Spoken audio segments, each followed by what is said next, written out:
So I want to share it this way, just for fun. So one of the last classes that we had together, we went through kind of the energy of what are these 5 subtle bodies that we get to work with. And this is coming from the wisdom of Sekhmet. And the reason why we're kind of taking a little bit of time to connect with her right now is she truly is part of the Divine Mother energy, the Eye of Ra energy. So really we're talking about the solar energy of the great suns. And there's a tie-in that I'm going to do to this at the very end that's going to refer to the 3 solar suns. There's our sun, and through a lot of the mythology, it's not even mythology, it's actually through the archaeology that is discovered upon our planet, through all of the petroglyphs and the Egyptian hieroglyphs and all of these different histories that are engraved for us, from the Mayas all the way to the Vedas, to a lot of the European things that are being discovered and uncovered, that there is depictions over and over and over of the solar bodies, and they are referred to as our sun, and then Sol 1 and Sol 2. And I want to touch in a little bit on this, because what this is going to be referring to is our energy and our connection that we have to not only the Pleiades, understanding that there is something about the Pleiades that we can all agree that is quite significant, because it's embedded within every single culture across Earth Mother. There is the 7 sisters, the 7 stars, this energy of the Taurians or the Taurus constellation. And that the Eye of the Bull is major within Aldebaran. And then from there, that all of this basically points back through the belt of Orion. And that as we look through the belt of Orion, there's actually connections even into Arcturus, but also primarily into the Sirius star system. So many individuals, again, will have a very close resonance to the Sirius star system, specifically because of all its connections to many of the different histories upon the earth, specifically things like working with the Dogon tribe, working with a lot of the Egyptian, the Mayan, pretty much a lot of the Native Americans have embedded within them either connections to the Pleiades, to the Sirius star, or we're going to look at some of the avian stars within there. We won't go too deep within it, but it's Altair, it's Cygnus, and some of these connections to the eagle, to the vulture, and also to the swan or the goose, if you want to look at it that way. And so within this, the reason why we get to kind of tap into this is because we can look to mythology and look at the connection of Hathor, Isis, Sekhmet. This is also going to go into the energy of Mother Mary. She is another embodiment of Isis, Hathor, Sekhmet. Is Mother Mary. And then it actually goes on beyond that. I've mentioned before the deep connection to Barbelo. Now, as we connect to this energy, this being is very closely connected to the Sirius star system, but also considered like the queen of the heavens. So we're talking about these star realms and places.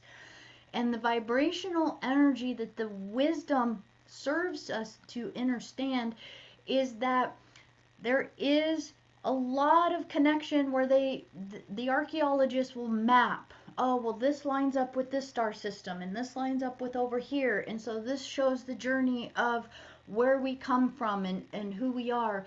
And within this, I'm going to invite you to also kind of bring in your own inner awareness that a lot of times these archaeologists are not taking into account the multiple dimensionals or the different harmonic universes. So they refer to Pleiades a lot and how we're birthed from the Pleiades, or how that is the star where a lot of our connection comes from. But they will generally talk about it in a very third dimensional perspective, as if it was just something that moved through a stargate and got here, but very much in a physical form, or very much as if a ship just brought a bunch of people and here they are. And what I want you guys to kind of imagine and remember is a lot of our galactic history, where we can understand within the second harmonic universe, fourth, fifth, sixth dimension. So we're talking about much more light bodies, much more higher consciousness and evolved realms of existence, higher heavens, if you will. And when you think about that, then even as the conversation of Orion comes in, that a lot of these conversations within the higher realms are still hitting within the third harmonic universe. So dimensions 7, 8, and 9, right? And so as we talk about these stargates, one thing I want to bring in as just a thought for you guys today is the idea of bilocation. This is one of the primary energies that the Hathors share with us, is this energy of how do we start to connect to our higher self, to our soul guides, and to our multiple other avatars that we are. But really what we're doing primarily is first bilocating in our consciousness. And having that experience of now having full-on conversations, allowing ourselves to connect to that wisdom, allowing ourselves to understand other levels and other spectrums of creation, and then bringing that wisdom back into us as we express it within this reality. But I do want to touch into how at master levels that this is something that is very much a physical thing that can be done in this reality. And there was a book that somebody showed me years ago, and it was a story about someone who had traveled to India, and they wanted to travel to the Himalayas to basically probably search for Shambhala. And within that journey, they met a very highly spiritualized or highly evolved being, someone who basically knew their body mechanics at a very high spiritualized level. And this person met them down in a lower area within India, and then was basically like, oh, okay, well, I'll meet you there. And they hung out there. Basically, the individual that was on this journey had to travel by foot the whole way. The other person just kept bilocating physically all along the path. Wherever they were headed next, he would just pop in and bilocate and bilocate and bilocate. And this is actually something that if you dig around a bit, you'll actually see that bilocation is something that is quite known, especially within the Asias and within India and within a lot of these higher spiritualized places. Bilocation is something that a lot of the advanced beings who have mastered a lot of their physiology within their form, not even a problem for them to do. So I want to just bring that into perspective as we start to talk about these next two bodies, that this would be starting to learn this masterful way of even not just bilocating your consciousness, but at a certain level there would be an ability to bilocate your actual physical body. And that at different times in history, when Earth was more open, when there weren't caps, seals, or blocks on the stargates, we could bilocate beyond this planet. We could bilocate onto other planetary systems. The need for having a ship wasn't necessary. And this was primarily even especially Children of Mu, Motherland of Mu, Lemuria time. So let's just play with this for a little bit. And I want to just kind of talk the last two bodies. We talked about the Afu, which was the physical body, and how we have to learn to be mindful within it. Then we talked about the Hadith, which was the mental plane, the mind plane. And that truly we wanted to then work with the third body, which is actually the shadow body. It's more the subconscious body, where we want to start to be mindful of the deep subconscious programming, because it's between the physical body and the shadow body that we then become masterful of the mental body. So just kind of remembering, it's not a ladder that just goes straight up, but we want to kind of master the first body and the third body, and then train the mental plane, train our mind. And that within that, as we start to master the 3 lower bodies, then they can become a tool and in service to our spiritualized body. But each of these are actual auras and spaces of consciousness of where part of our consciousness exists.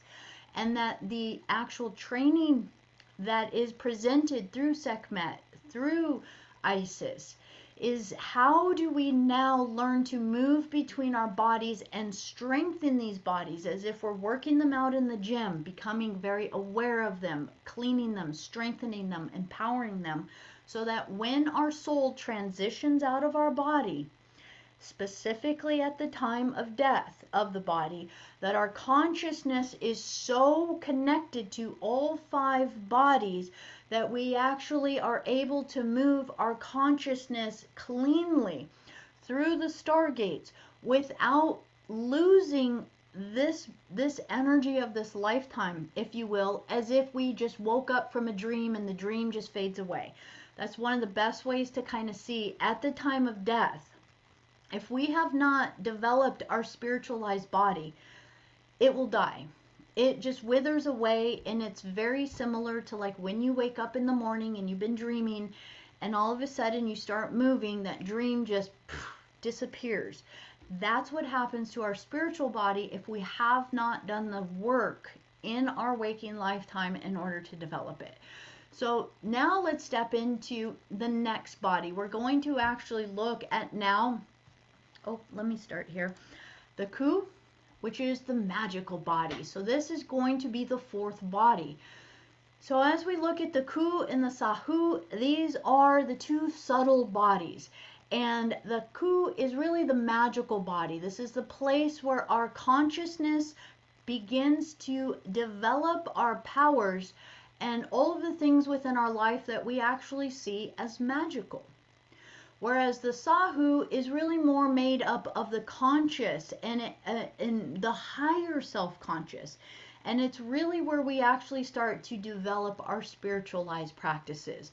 So think about the meditation and how we are getting more and more adept at maybe staying focused during breath work, or many of the different spiritual practices that one might do through a meditation in order to develop one's ability to concentrate on things. There are so many different kinds of meditations out there. One in particular is, can you keep your mind focused on one thing without letting it wander?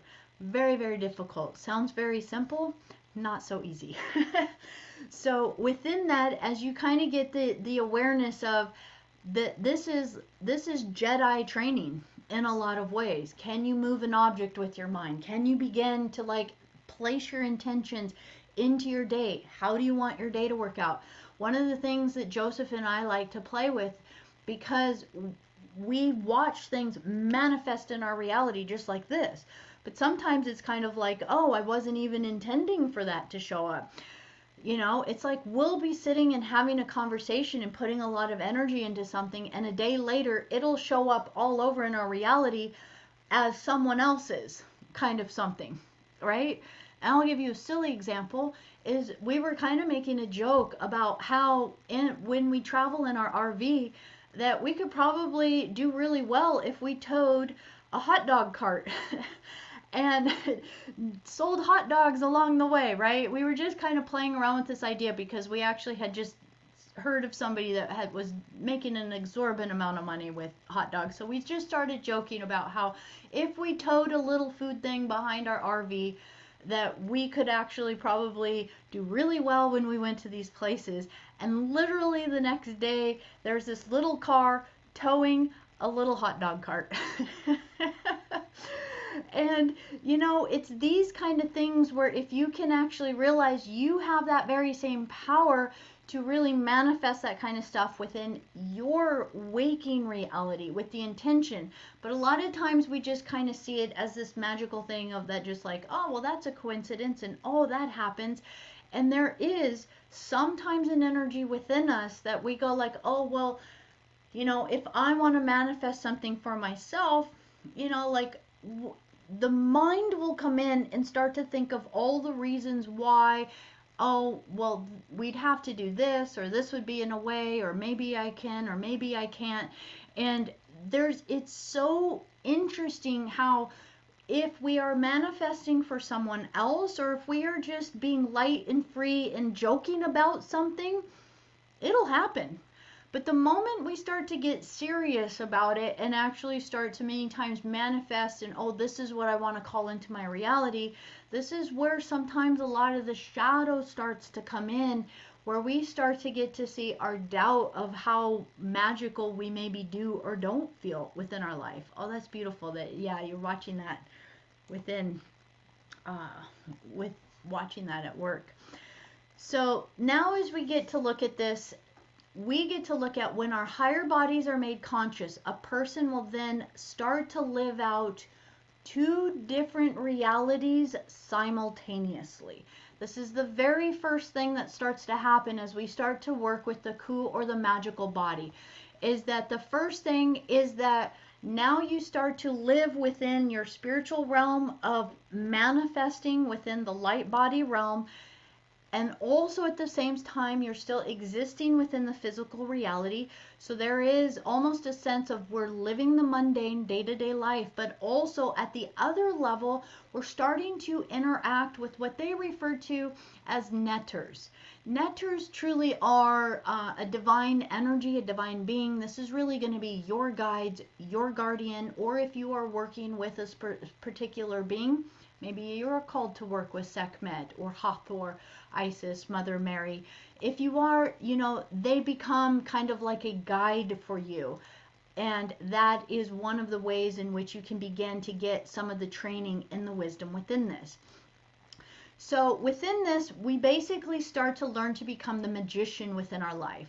We start to learn that we have to embrace ourselves as a whole person, and that everything we do starts to become very, very sacred. Even the movements and the gestures and the postures that we do, we start to become mindful of how they are actually also sending messages into creation as to what we are creating and manifesting within our reality.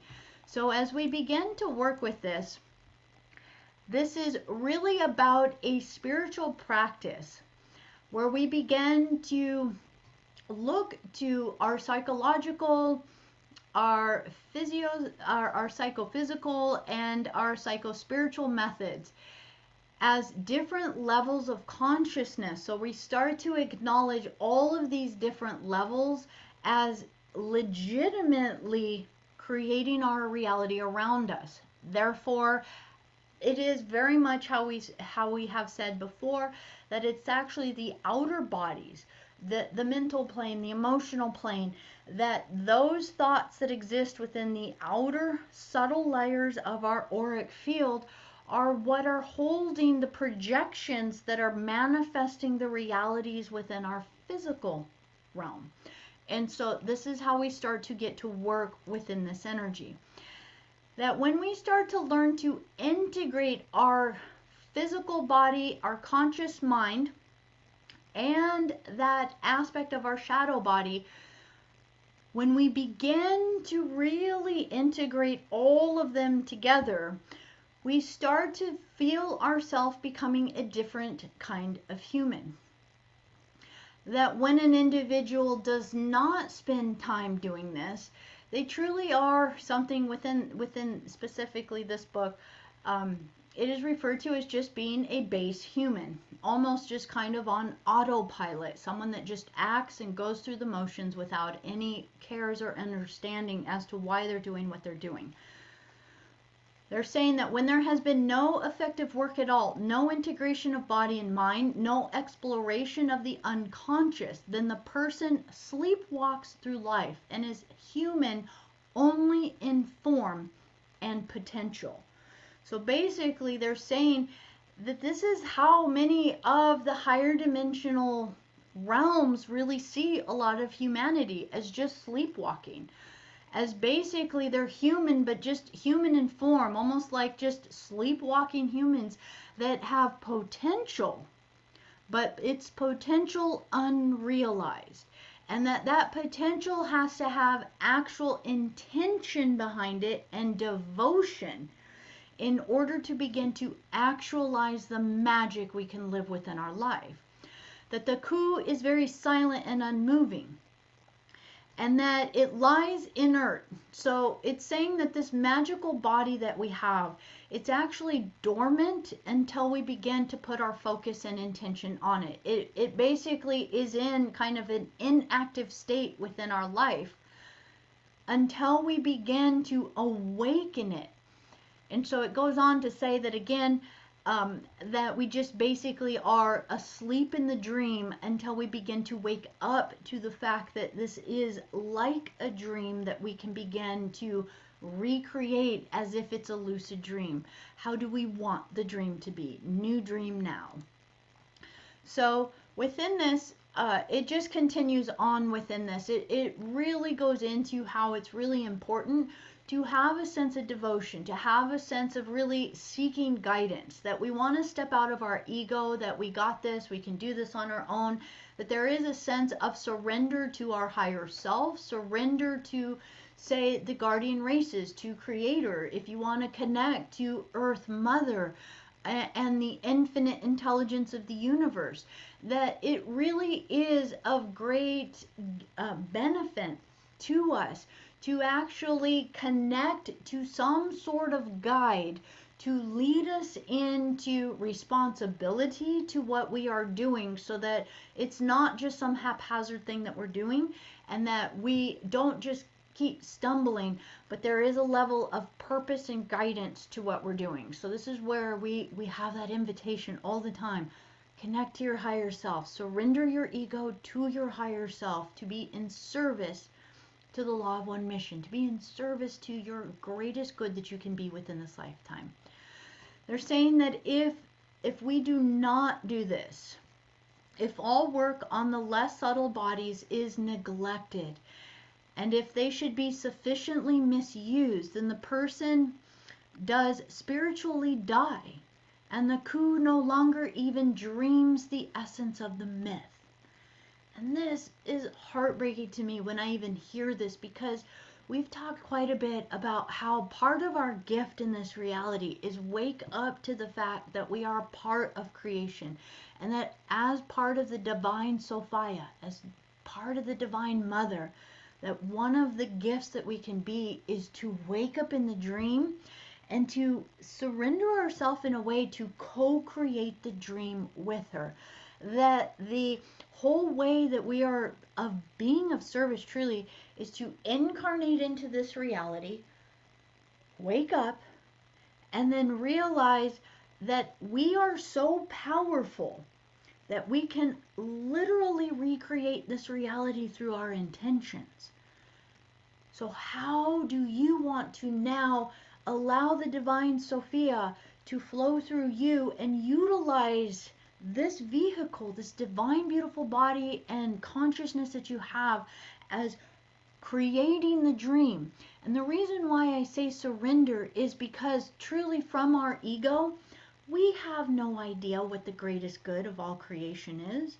We generally dream dreams of like what's best for us, what feels comfortable, how will I be happy, how will I, get what I need and, manifest within my reality.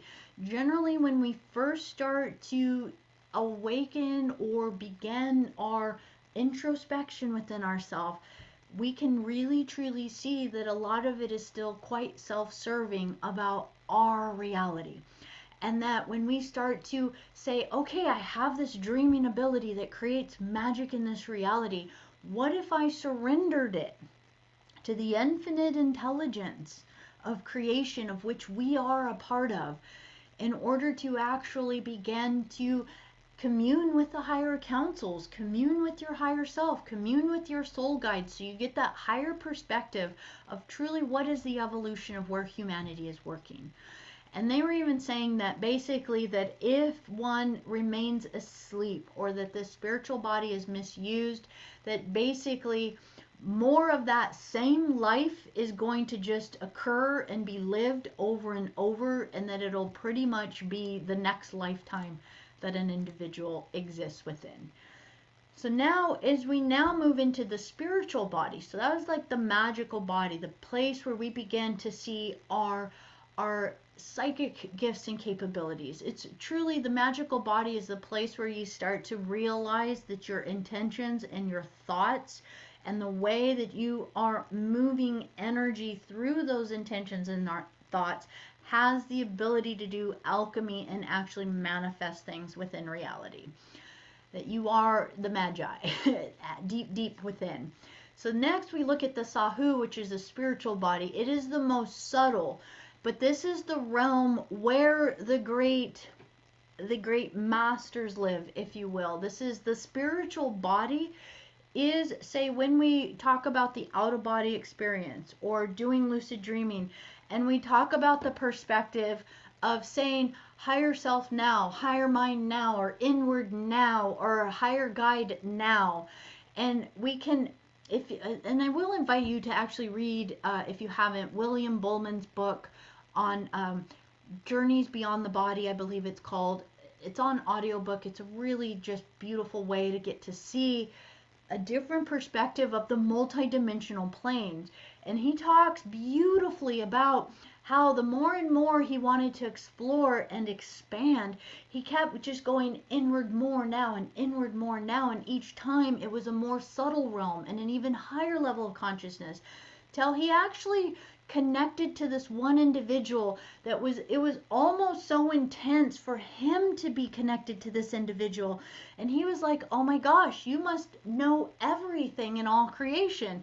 And this individual said, I am but a child to many of the even higher dimensional realms that exist.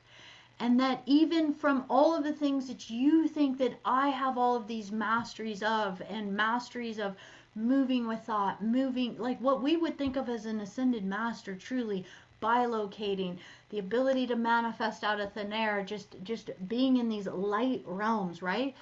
That even from that perspective, that getting to that realm of consciousness, there's still an awareness. Oh, nope, I'm still a baby. I'm still like, there's still so much more to expand into.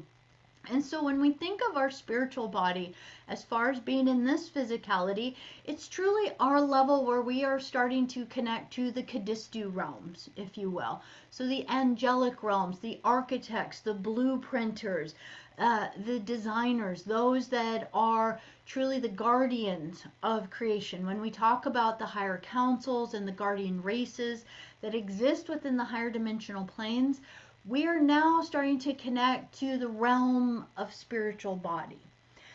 So it says it exists closest to, in proximity to the world of the netters, more exactly to the realms of the evolutionary order or to spirit, and of the divine medallions that are representations of the gods and the gods of the cosmos. So we could look at these even as the blueprinters, the creators, as we even start to look at beyond the angelic realms. And within this, the very interesting thing about how they talk about the spiritual body is they're saying that this can still be a very polarized reality, because they're saying if you align to the higher vibrational realms, the light realms, the crystalline realms, Christ consciousness, you are going to be existing within the realms of these netters. But that a black magician basically just inverts or reverses this very same energy. And so this is how we have now a very tangible understanding of how is satanic energy used on this planet. How is reversal energy? How are the very sacred energies being reversed on the planet? And that when we experience them, we're like, oh, it feels terrible. It feels like this very dark energy. And this is where we get to see even the term the black magician, or someone who is doing dark arts. What we also kind of want to acknowledge within ourselves is that all they are doing is acknowledging their magic aspect within themselves. They're not having a doubt that their thoughts and intentions work. They're just using them in inverted way, like an inverted pentagram. The right side pentagram, so the 5-pointed star, but in the upright position, that would look like a body standing. If you put the head, the legs, and the arms out, that is divine geometry. That is a very sacred energy that we can actually work with within a very cosmic and very organic or living light energy. But all that a lot of these reversal beings have done is they go like, oh, I understand the mechanics, and if you just reverse it, guess what? Now I can suck energy from others. I can be parasitic. I can feed off of others. I can do what I want on this planet and make myself more and more and more and more and more powerful. And so that's truly what kind of drives these dark magicians, is they're looking to imbue themselves with more power, but they're not choosing to do it in the organic way. They're just trying to do it in the inorganic way. So they took a bit of time to explain that even within the spiritual body, this is a place that we still need to be quite mindful. And if you do travel through the dimensional planes, there are many times the aspect of actually going through these very dark or demonic realms that exist. But remember, please, with so much love, no matter where you end up, command your Christ consciousness. It is the strongest power in all creation. And when you command your Christ consciousness, no matter where you are, you imbue the power of all creation within you to command that space within divine light and love. And that it's not about divine light and love to make it beautiful, but it's really about sometimes to be quite powerful and command the space into how you now get to move through it.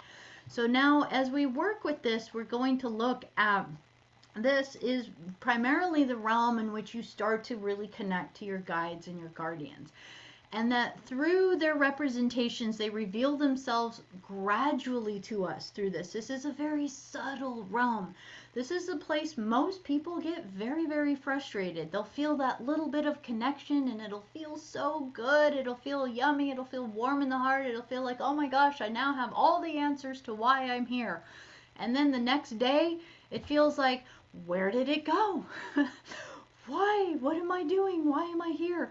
And it's subtle. It's a whisper. It is actually, they are not loud in our life. This energy will always be like a whisper within our reality, because it's asking us to come and step forward with reverence and actually acknowledge it as something.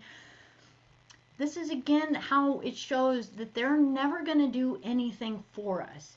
They will whisper the path and they will guide the path, but our job is to actually do the work necessary to get all the noise out of the way so that we become more and more sensitive and attuned to that softness, so that we can allow our senses to actually merge with theirs. Think about it. They're in the subtle realm. They're in a realm of pure source creation. What makes us think that they want to lower their vibration just to connect to us? It's a mastery.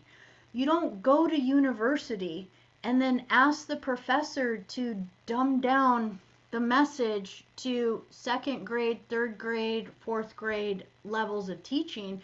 You go to university because you want to be challenged. You want to grow. You want to actually step into the maturity that's going to allow you to be a professor, to allow you to actually step into that level of mastery. So have kind of a sense of that as you're going through this journey, it's not about becoming placent in any of it. It's always asking us to challenge ourselves, and where are we willing to evolve and grow and actually become masters of expanding a field of awareness or knowledge upon the earth. So that's really, really special. That as we do this, that this is where, when we start to step into this is where we start to become really quite connected to paranormal phenomena. This is the realm where once we really start to merge with our guides and our beings in this level, the education actually goes quite intense, and this is where the mystery teachings become knowledge of how do we bilocate, what systems are you moving in your body, how are you breathing, where are you intending your energy, and so on. And so this is the place where we get to exist within a knowing that there is something beyond the ordinary, that it is pure magic in this reality.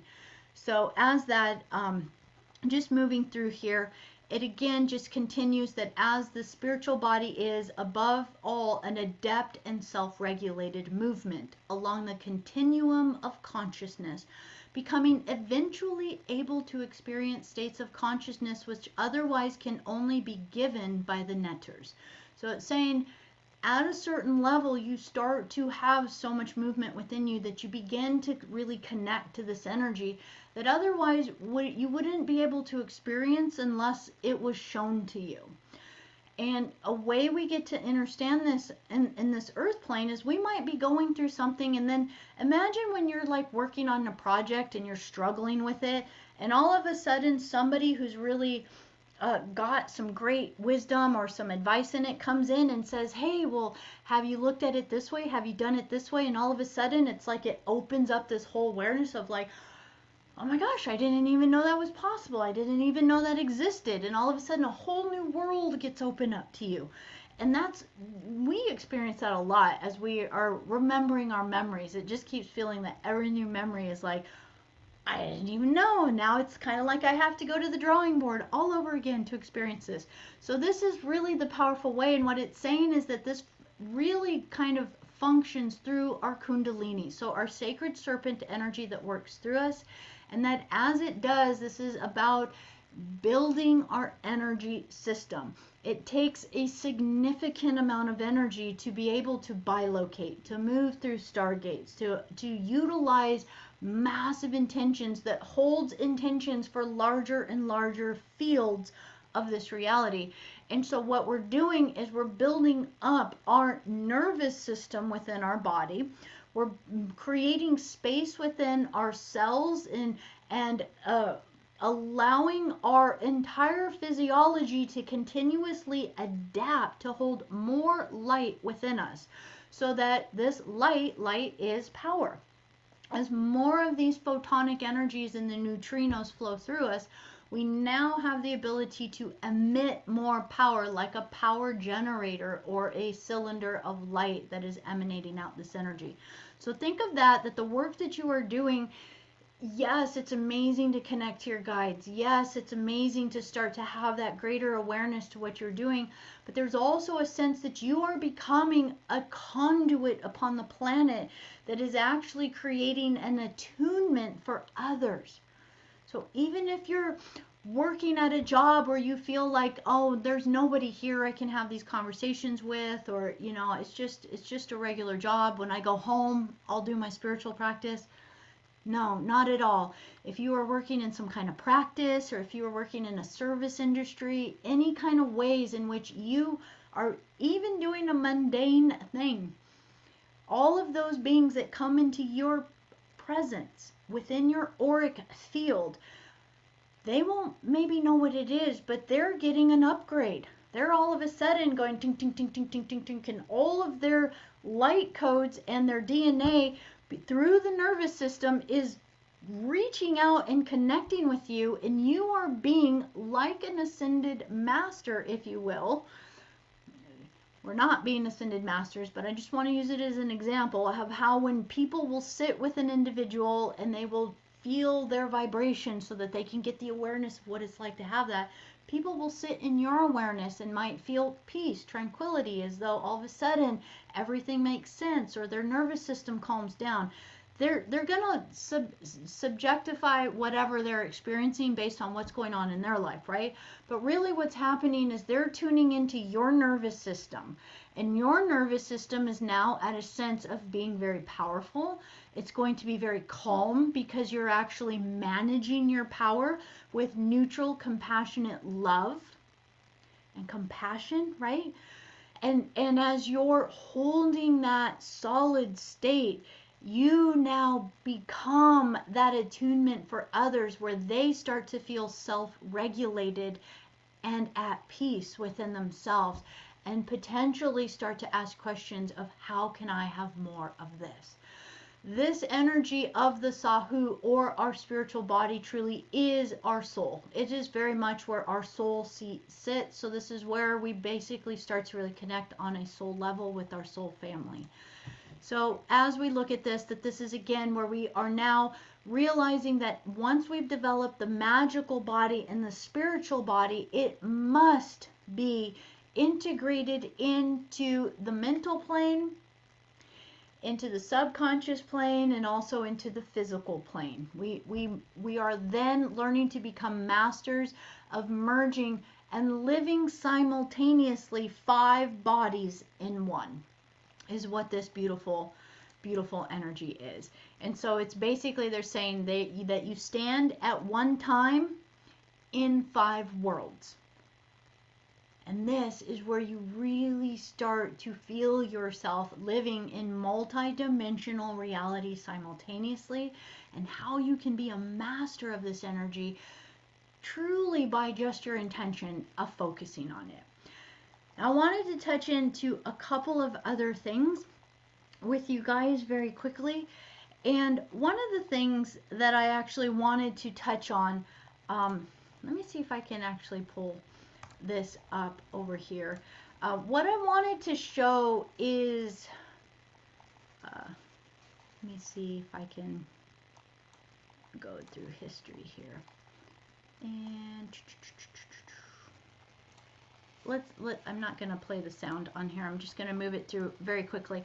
I wanted to share this. I shared a video with you guys on the Telegram. And this was a video by an individual. Let me just find his name really quickly. But this individual was sharing a presentation that was really great. He had a lot of just references to pretty much everything he was sharing. So he went through the whole gamut: energy around the third eye, energy around the power of intentions on thought. So he was referencing all different individuals, such as Emoto's work, Wilhelm Reich's work, a lot of different people that we've talked about, but it was all just kind of in one beautiful presentation. And one of the individuals that he referenced is Wayne Herschel.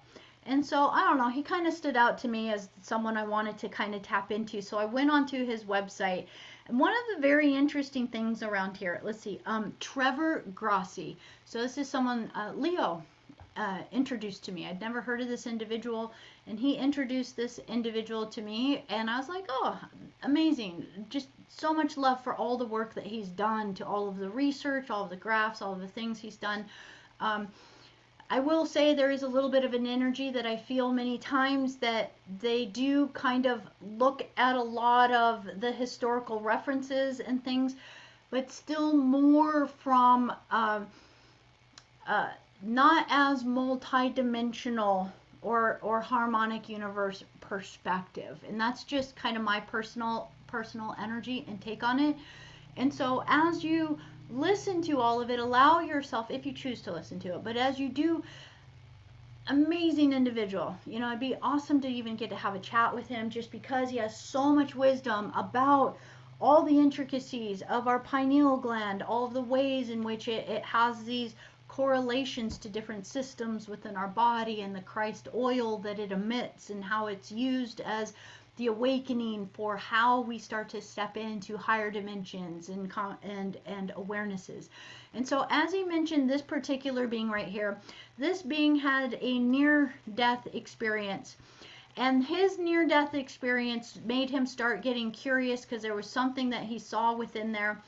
And so he has all of these references within here of where he now has just been looking at absolutely every megalith, every continent on the planet, everything that you can imagine, and starting to find these matches of the different star systems, and how they all have references to the Pleiades and to the Orion Belt, and they show the origin of humanity and so on and so forth. And I absolutely love it. He breaks down the astrological wheel and the Temple of Dendra magnificently. Super amazing. All the effort he's put into the graphics, you can really see it.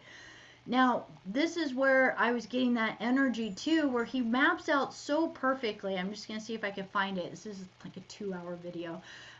He maps out perfectly these energies within here that talk about the 3 solar suns and how they have such a connection to us. And that as he started to map this, he started to really look to the earth. Where is Atlantis? So here he shows soul 1 and how all of these show as our connection as soul. But what I wanted to actually say to you guys, because this is actually quite amazing, is that he is the one that is saying that he found Atlantis in Spain. And that when you look at the map of it there, that there is a perfect way for you to actually see the energy of the Pleiades within there and all the alignments to the other star systems within there. You guys are going to have to kind of go through this yourself, just because it's like there's just so much to it. But you can even see from the graphics. I love when people have the technology skills to do this kind of stuff that gives us a way to see these in a really clear way. He goes culture by culture, country by country, mapping all of these things. He even maps it out on Mars. The Aztec wheel, he goes through the Dendra again very, very, very intensely, the Mars energy. And as he goes through all of these sacred symbols, he started to get this nudge into him of where is Atlantis. So I'm just going to slide forward here. These are the 3 suns. He shows them in mythology over and over and over again through the Christ references, even as far as to, he puts everything out as just, here it is, you meditate on it, you see if it's right for you. He's not saying anything as a definite, but what I love is how he shows, even through a lot of the symbology and the words and the things that were left behind, that there's the aspect of the map through the stars shows that the Christ holds the cross and that he holds the crown. And so there's a thought that he had that, maybe when Yeshua came to earth, that he actually reenacted those things so that it would be the symbology that actually people could attune to through their awareness of what it meant in star symbology. So I think by now a lot of us actually realize that the book of Revelations is actually all an astrological book that talks about time cycles and planetary alignments. So within this, he talks now about Atlantis. And so when we get to the energy of Atlantis, he starts to say that when he was there, he was looking and looking and nothing was quite lining up the way he wanted it to. And then all of a sudden something clicked, because he realized that the time in history that he was looking at, there had already been some sort of cataclysm, and so the earth kind of shifted. And so when he calculated for the earth shift, this is where he became aware of this vibration within Spain. And as he started to be aware of this within Spain, this was in 2012, when he found it, all of a sudden this massive ship came that other sighted. He didn't see it, but they alerted him to it, and it created this massive crop circle right in the area where he was researching.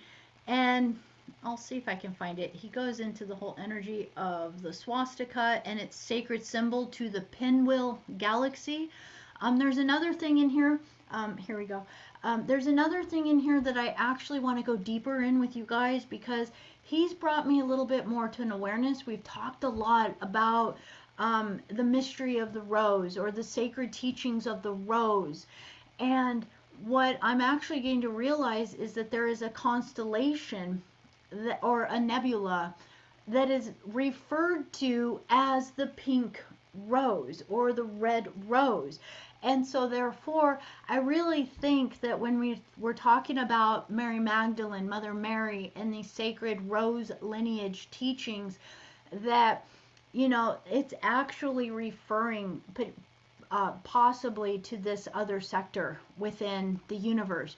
So here it's showing all of the energies that show the vibration of the swastika, and that it is all over the world. Every single culture has this energy of the swastika, and that we want to remember again that these reversal beings on the planet, they take sacred geometry and they take sacred physics, and then what do? They reverse it, and then they use it for themselves.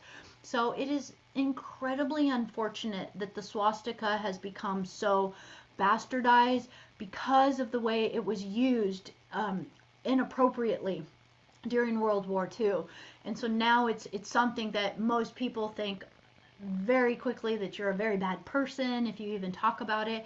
But there is actually an energy that we're coming back to that's going to, I think, reinstate the sacred symbol back into the position that it's meant to be, because it's actually referring to a pinwheel galaxy. And this has something very significant. So when this crop circle came, let's see, a little bit further, please.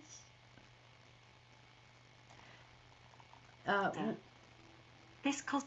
So when it happened, you can see they actually came and did like it's very much like the pinwheel galaxy visualization within there. So he took the crop circle, and then what he does is he has this star program, something very technical, logical that I don't know. But he took it and he was actually able to map it perfectly to a star system. But beyond that, he found other messages within it. And one thing, here's where I wanted to come. He decoded the whole message within here. And here's the thing I want to show. He's saying that when he found it, it's like they gave him a message to say he was right on. And that we had the date wrong for 2012. That 2012, as we all know, wasn't what we quite thought it was. But that they gave him another date. And that there's actually written in different writings that it's on this date 2027 that they will return. Now within this of 2027, as soon as he said that, it was almost like I knew he was going to say it, because take a deep breath, I get really excited. Human design, Ra Uruhu, oops, I typed something, Ra Uruhu, from the very moment that he got that system downloaded to him in 1987, the beings that shared human design with him and said he needed to now create it as a system to share it, because we needed it, we needed to learn it, we needed to know how our body was meant to manage, that they always said 2027. And I've always heard him say it. It's like this term in there, 2027, 2027. And it's like, okay, great, what's 2027? And the perspective of 2027 within the human design perspective is that we're stepping as a human species into a new incarnational cross. So we're actually stepping into a new era. And I just was sitting there going like, of course, 2027, what a perfect matchup. Now, the very interesting thing is that what Wayne Herschel is saying is that he's come across other writings that say that when they return, that it will be a full eclipse. And so because of that awareness, he was saying in full eclipses are actually not super common. Every year we don't always have. We usually have partials, or we have half eclipses, or so on. But he came to the date of the 2nd of August because that's actually the exact time that there is a full, I'll have to listen to it again, but I think a full solar eclipse that is happening August 2nd of 2027. And so I just thought this was rather just an interesting and a curious kind of perspective to getting to see some of the energy that we've been feeling. Now, I'm going to kind of move away from here because we can understand that Atlantis very much has a vibrational energy that is connected to the Sumerian energy. We can see it even connected to Enki, especially if you look at Anton Park's books and that connection. But that it's actually an emanation or a place that wanted to be like or represented as the motherland of Mu. Oh, that's right, the 27. So now as we look at this energy of the motherland of Mu, we're going to get to kind of look at it from a multi-dimensional perspective. And what I want to invite again, because if you listen to the way he shares it, again, it's very from here to there. He does talk about stargates and he does talk about things, but when you listen to it, there's not, he's very, he's mapping things on a star map, right? So he's very much just showing the anatomical placements of things on the earth, if you will, rather than having a multi-dimensional perspective to it, but that there are these beings that are wanting to make contact. Now, his kind of way of making preparation for it, that's, you know, I probably wouldn't go to Elon Musk or to oh, what's his name with Amazon, you know, but you know, he, that's kind of his thing, is he's looking for some sort of resource to kind of facilitate this energy. I wanted to share this with you guys just as a perspective is energy. We've been talking about that the layers are thinning and we're going to have this open dialogue and communication between our many dimensional realms. Just look at Veronica's photos again. They're coming forward for us to see them, right? And so as we're having this connection, what we're getting to do is have this understanding within us of how are we going to start working with our spiritual body so that we can be this level of connection with others. And I wanted to just read this, just the origin of man. This is on the resources page if you feel inspired to read any of these books. James Churchill, I'm saying his name wrong. Churchward, thank you. So James Churchward, he has a bunch of books. These are quite old books. Beautiful journey that he went on discovering and archaeological sites, looking at a lot of Mayan ruins, tablets, clay tablets, different places where he was translating. But he actually had assistance from a very divine being here on the planet that was very, very wise, like those dream people that we would love to run into that exist, who maybe are hundreds of years old that still remember a lot of the ancient wisdoms and the ancient teachings. So he had this really divine help with interpreting a lot of these things. And he was bringing back the energy of the motherland of Mu, the lost continent of Mu. And it's understood that Mu is actually where Lemuria kind of emerged from. And then eventually, as it evolved and migrated and the civilizations grew, people expanded, what happened?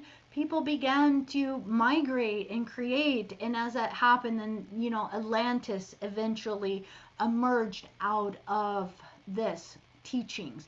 So the teachings of Mu is actually the foundational teachings within almost every religion and every spiritualized teaching on the planet.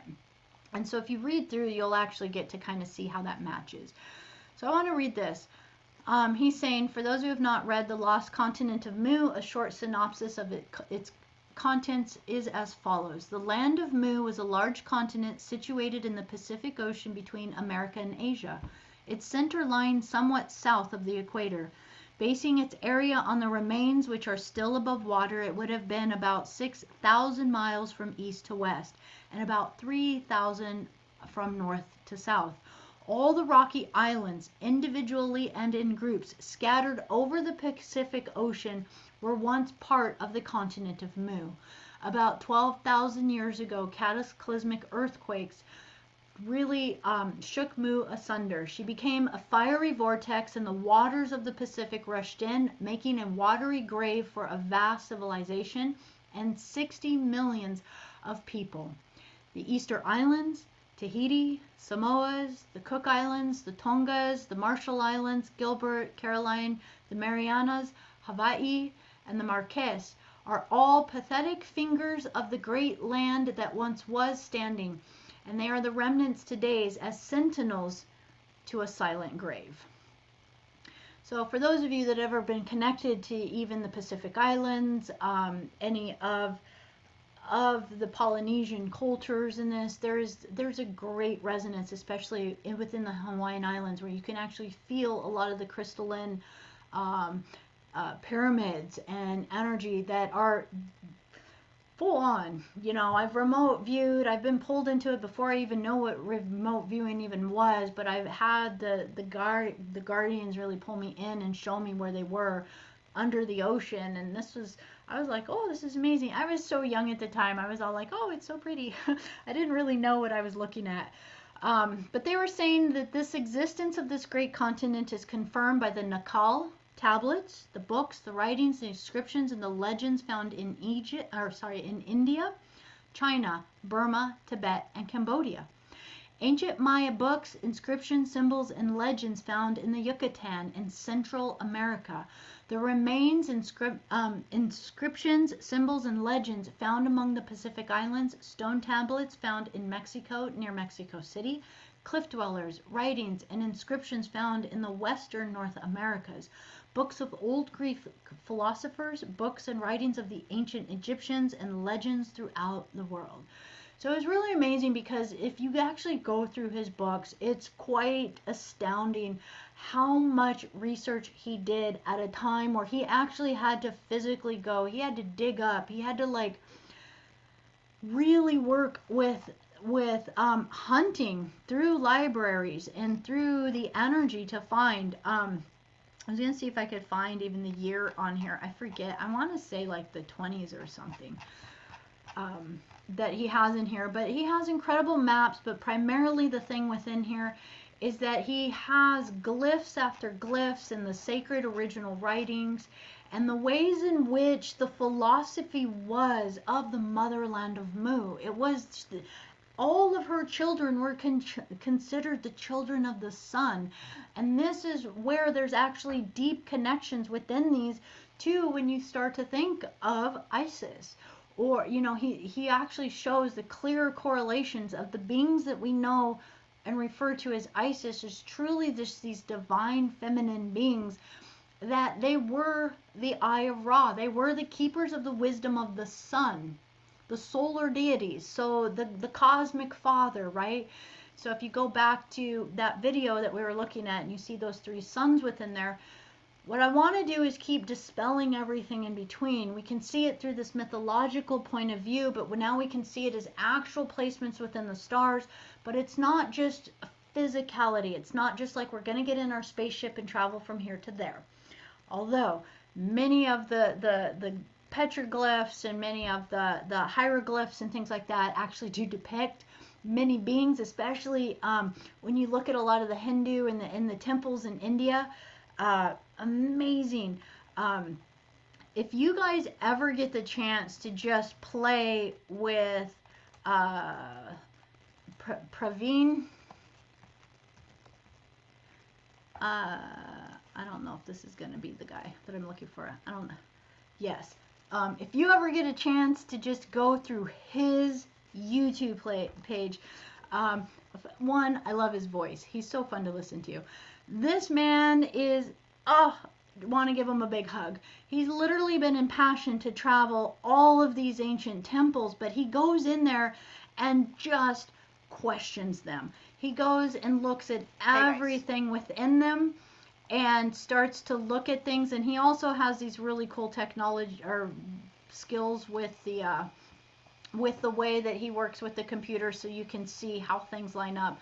But when you get to start to see this, you'll actually get to see engraved in all of these ancient things are not only going to be symbologies, but also people that look like they are having high technology within their hand, lasers, communication devices, astronaut looking beings. So it's really kind of a neat way to get to see a lot of things. And he's got so many videos. He's like you, if you feel like watching TV, watch him. He's a lot of fun. Oops, let me get out of here. So as you get kind of the perspective of getting to see this energy, what I'm going to invite you to realize is that we're also looking at this from a multi-dimensional perspective. We're going into this from looking at this through our subtle bodies. How are we teleporting? How are we connecting to these energies? In this perspective, if there is some sort of opening of the stargates that is going to happen in 2027, you are going to be at the forefront of how are you going to be the ambassador? How are you going to be like the witness? How are you going to be the one holding discernment, making sure that whatever is potentially making contact or communication that we've already been practicing, show me your true form. Show me your true intentions. Are you in alignment with Christ consciousness? You know, we're not just sitting there being fan, you know, what is that term where, you know, you just are like, oh my gosh, you know, like starstruck with someone. We don't want to be just in this place where we become complacent with something that we think is just amazing, that is finally here.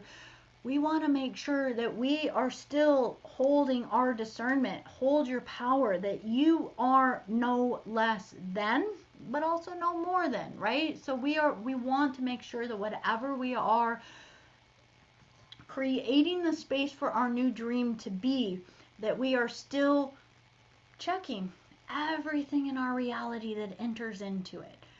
Are you of the God source light? Are you holding Christ consciousness and intentions of law of one within you? Are you holding intentions in alignment with my higher self? That within that we get to be the true ambassadors that are actually bringing in the new way in which we want to create this dream.